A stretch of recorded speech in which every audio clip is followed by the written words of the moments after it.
వాళ్ళు చేస్తున్నటువంటి పనితీరు చూస్తూ ఉంటే రేపు భవిష్యత్తులో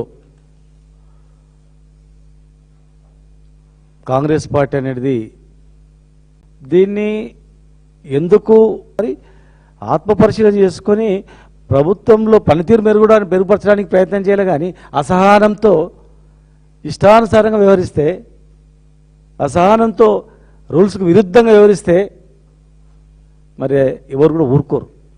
ఇలా ఆర్ఎస్ ప్రవీణ్ కుమార్ గారి మీద ఆయన ఒక నిజాయితీ గల పోలీస్ అధికారి, ఆయన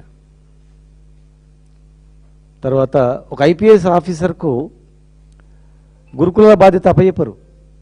కానీ నీకు ఒక ఐపీఎస్ ఆఫీసర్గా కాదు, ఒక మంచి వ్యక్తిత్వం ఉంది, పేద వర్గాల చదువు పట్ల నీకు ఒక మంచి అవగాహన ఉంది అని చెప్పి అన్నాడు. కాంగ్రెస్ ప్రభుత్వంలోనే మరి గురుకులాల నిర్వహణకు కూడా బాధ్యత అప్పచెప్పిండు.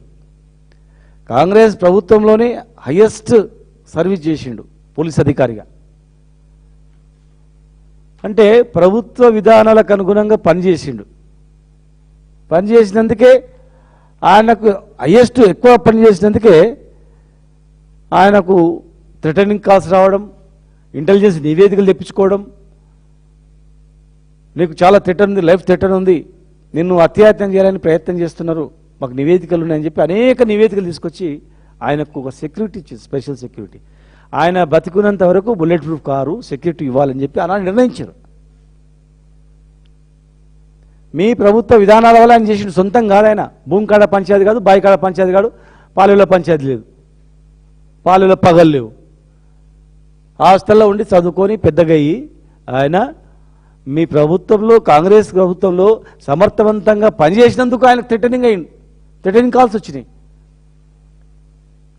గ్రేహాన్స్లో కావచ్చు, తర్వాత అనేక సంస్థలలో, నిఘా సంస్థలలో పనిచేసిండు. ఇలా విచిత్రం ఏంటంటే ఎలాంటి నోటీస్ లేకుండా ఉట్టి ఏదో అడ్డ మీద కూలీలో రాండి పోండి అన్నట్లు, ఇలాంటి నోటీసులు ఏం లేదు. ఫోన్ చేసి నువ్వు బుల్లెట్ ప్రూఫ్ కార్ తీసుకొని వచ్చేసి సెక్యూరిటీ బంద్ అంటే ఏంది ఇది? రాజ్యాంగమా? రాజ్యాంగంలో ఒక వ్యవస్థ ఉందా లేదా? ఈ బాబాసాహెబ్ అంబేద్కర్ రాజ్యాంగం ప్రకారం నడుస్తుందా ఈ ప్రభుత్వం, లేకపోతే సొంతంగా నడుస్తుందా? ఈ అంబేద్కర్ గారు రచించినటువంటి ఈ భారతదేశ రాజ్యాంగము ఏం చెప్తుంది? ఆర్టికల్ 14లో చెప్పండి. ఆర్టికల్ 14లో ఏం చెప్తుంది చూసుకోండి. ఎవరైతే అధికారులు ఓరల్గా మీరు ఏం లేకుండా సెక్యూరిటీని విత్డ్రా చేస్తామంటే ప్రభుత్వంలో ఉన్నటువంటి అధికారులు ఏం చేస్తున్నట్ల? ఆర్టికల్ 4లో ఎలాంటి నోటీస్ లేకుండా, ఎలాంటి రిప్లై తీసుకోకుండా, ఎలాంటి నివేదికలు తెప్పించుకోకుండా ఒక రాజ్యాంగబద్ధంగా రక్షణ కల్పించినటువంటి వ్యక్తికి ఇమ్మీడియట్గా రక్షణ విత్డ్రా చేయడానికి వీలు లేదు ఆర్టికల్ 14 ప్రకారం. ఏమన్నా నివేదికలు ఇచ్చినాయా? భద్రతా నిఘా సంస్థలు నివేదికలు ఇచ్చినాయా? ఇంటెలిజెన్స్ నివేదిక ఇచ్చిందా? ఎవరు నివేదిక ఇచ్చిండు? రాజకీయ ప్రమేయంతో సెక్యూరిటీని విత్డ్రా చేసుకోవడానికి ఎలాంటి అవకాశం లేవు. రాజకీయ ప్రమేయంతో ఇచ్చినటువంటి సెక్యూరిటీ కాదు అది. ఇంటెలిజెన్సీ నిఘా సంస్థల నివేదిక ప్రకారం ఇచ్చినటువంటి సెక్యూరిటీ అది. రాష్ట్రపతి అవార్డు తీసుకున్నాడు. ఇంకా ఏంటంటే అవార్డులు రాష్ట్రపతి అవార్డే కాదు, ఇంకా పెద్ద పెద్ద అవార్డు తీసుకున్నాడు. భద్రతా సంస్థల యొక్క అవార్డు తీసుకున్నాడు.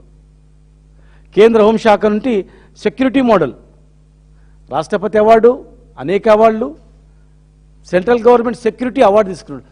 సెక్యూరిటీ అవార్డు తీసుకున్నటువంటి, సెక్యూరిటీ మోడల్ తీసుకున్నటువంటి, సెక్యూరిటీ మెడల్ తీసుకున్నటువంటి వ్యక్తికి సెక్యూరిటీ తీసేస్తే ఇక భారతదేశంలో రక్షణ ఎక్కడిది? రాజ్యాంగానికి రక్షణ ఎక్కడిది? రేపు ఎవరు పనిచేస్తారు? రేపు ప్రభుత్వంలో అధికారులు ఎవరు పనిచేస్తారు? సమర్థవంతంగా పనిచేయడానికి ఎక్కడ అవకాశం ఉంది?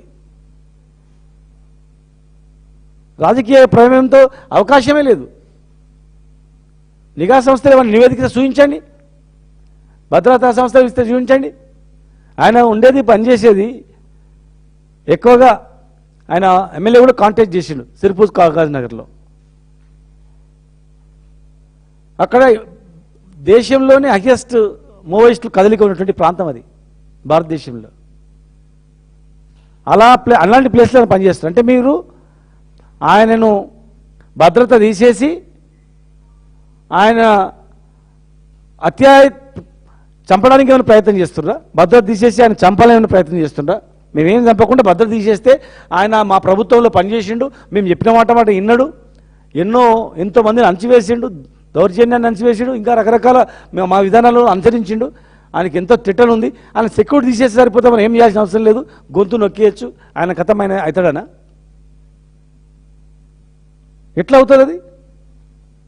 ఎట్లా తీసేస్తారు అతన్ని? ఆర్టికల్ 21 కూడా అదే చెప్తుంది, ఆర్టికల్ 14 అదే చెప్తుంది, ఆర్టికల్ 21లో కూడా అదే చెప్తుంది. రాజ్యాంగబద్ధంగా నాకు సెక్యూరిటీ ఇచ్చారు. ఆయన ఏం అడగలే నాకు సెక్యూరిటీ ఇవ్వండి అని, బుల్లెట్ ప్రూఫ్ కారు అని అడగలేదు ఆయన. సెక్యూరిటీ పెంచాలి ఇంకా, ఎందుకంటే ఆయన ప్రజాసేవలకు వచ్చిండు. ఇప్పుడు ప్రజలతో యాక్సెసిబిలిటీ ఎక్కువ ఉంది, అనునిత్యం ప్రజలు తిరుగుతూ ఉంటాడు. సెక్యూరిటీ పెంచాలి, కానీ పెంచేది తీసేయడం అనేది ఎట్లా అవుతుంది? మేము అడుగుతూ ఉన్నాం. ఇలా చాలామందికి సెక్యూరిటీ ఇచ్చారు కదా, అవంతా బయట పెట్టండి.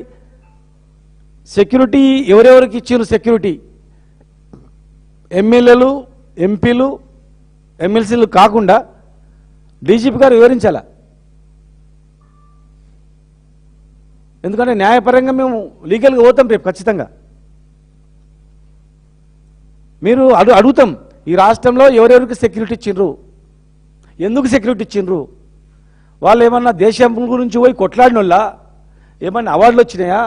టెర్రరిస్టులను ఎదుర్కొన్నారా? ఇంకేమన్నా దేశానికి ఉపయోగపడి రాష్ట్రానికి ఉపయోగపడి యుద్ధం చేసిర్రా?